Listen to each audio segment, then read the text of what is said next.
The next method is capitalization of super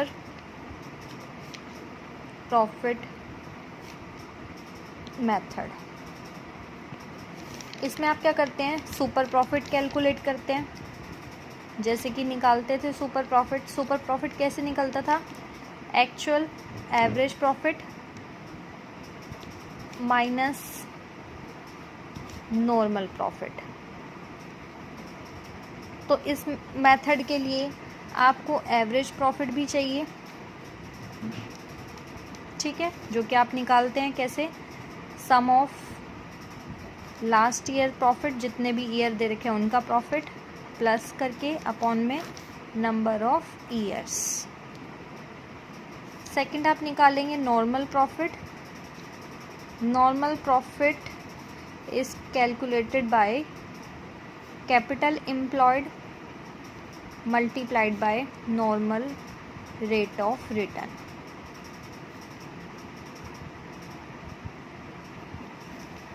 super profit यहाँ से निकल जाएगा। उसके बाद हम निकालेंगे capitalised value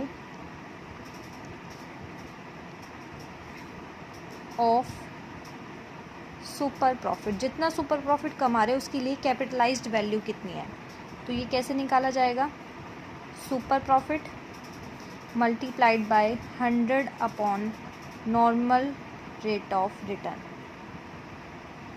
normal rate of return.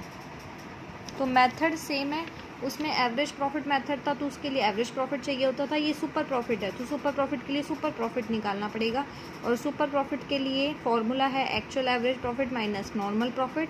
Actual profit निकालना पड़ेगा, एक्चुअल एवरेज प्रॉफिट निकालना पड़ेगा, नॉर्मल प्रॉफिट निकालना पड़ेगा, then you will be able to calculate the capitalised value of super profit.